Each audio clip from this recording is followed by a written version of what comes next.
Every day, Sir Topham Hatt came to the station to catch his train. "Hello," he always said to Thomas. "Don't let the silly freight cars tease you. Remember, you have an important job as a special helper in the train yard."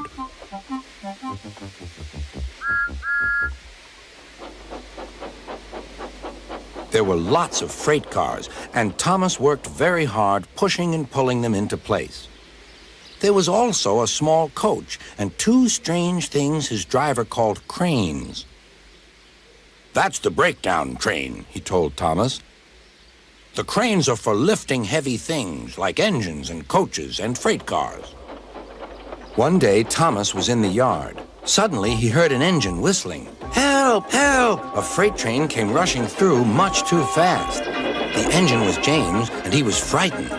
His brake blocks were on fire. "They're pushing me! They're pushing me!" he panted. On, laughed the freight cars, still whistling, "Help! Help!" Poor James disappeared.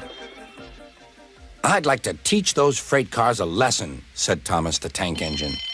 Soon came the alarm. "James is off the line! The breakdown train! Quickly!" Thomas was coupled on, and off they went.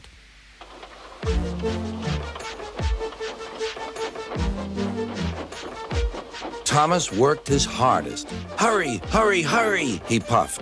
He wasn't pretending to be like Gordon. He really meant it. "Bother those freight cars and their tricks. I hope poor James isn't hurt."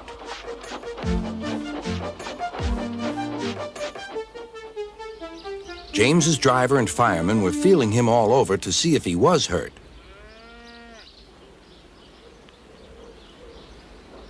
"Never mind, James," they said. "It was those silly freight cars and your old wooden brakes that caused the accident."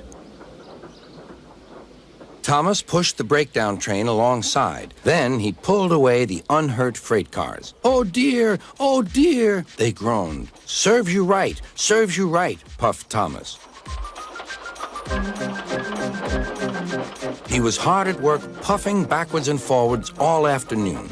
"This'll teach you a lesson, this'll teach you a lesson," he told the freight cars.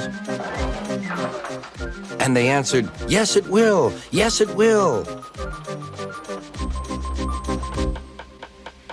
They left the broken cars. Then, with two cranes, they put James back on the rails.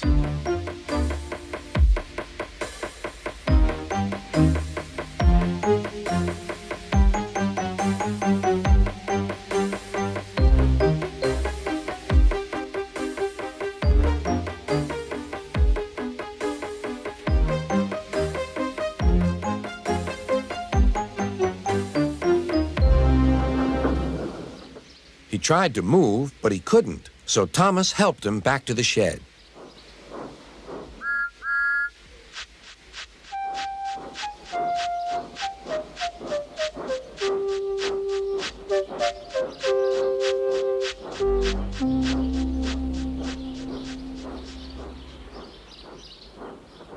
Sir Topham Hatt was waiting anxiously for them.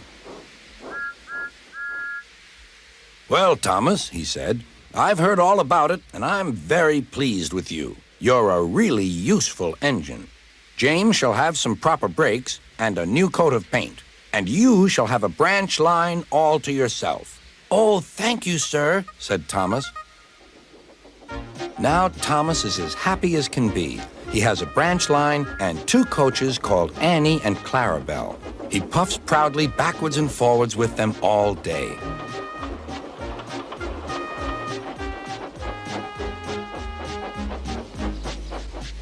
He is never lonely. Edward and Henry stop quite often and tell him the news. Gordon is always in a hurry, but never forgets to say, "Boop, boop," and Thomas always whistles, "Beep, beep," in return.